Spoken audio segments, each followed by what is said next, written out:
যাহারা বিষয়বস্তুর আশ্রয় হইতে মনকে ছিন্ন করিয়া উহা হইতে নিরাশ্রয় হইয়া গিয়াছেন, তাহারাই হচ্ছেন মহাগ্রন্থ কোরআনের আলোকে প্রকৃত এতিম।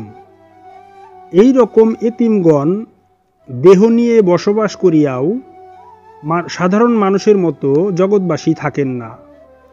এতিমগণই হইলেন বিশ্বের প্রকৃত মালিক। মহাপুরুষ তৈরি হওয়ার সুযোগ বৃদ্ধির জন্য ইসলামী রাষ্ট্রীয় বিধানে এতিম ও মিসকিনগণকে ভাতা প্রদানের ব্যবস্থা থাকিতে হবে। ইহা ছাড়া পিতামাতাহীন নিরাশ্রয় অনাথ ছেলে মেয়েদের ভরণ পোষণের সামাজিক দায়িত্ব অবশ্যই পালন করিতে হবে। এতিমগণের উচ্চমানের স্বর্গীয় গুণাবলী এবং শিক্ষাসমূহকেই এতিমের মালরূপে রূপকভাবে গ্রহণ করা হয়েছে।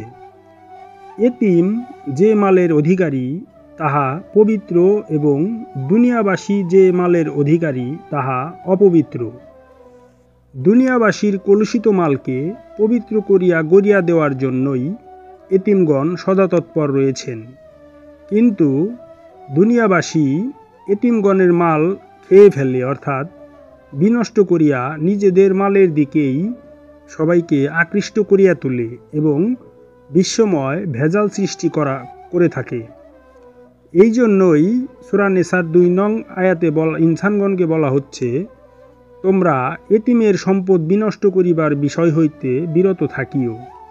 তোমরা নিজেরা যদি তাহাদের জীবন দর্শনের মানদণ্ডের সঙ্গে খাপ খাওয়িয়ে চলতে না পারো, তবে তাদের হইতে নিম্নমানের গুরু গ্রহণ করিয়া ক্রমশ অগ্রসর হইয়া চলিও, কিন্তু এতিমগণকে তাহাদের কর্মক্ষেত্রে বিরক্ত করিও না অথবা বাধা দিও না।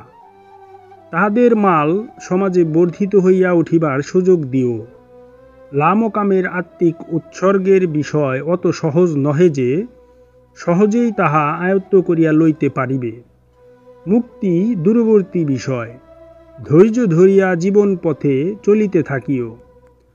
জগতের ইতিহাসে আমরা দেখিতে পাই যে অতি নগণ্য সংখ্যক ব্যক্তি ছাড়া পুরুষ গুরুগণকে কখনো জগৎবাসী গ্রহণ করে নাই, বরং তাহারা নির্যাতিত হইতেছেন নিজেদের লোকের মাধ্যমেই।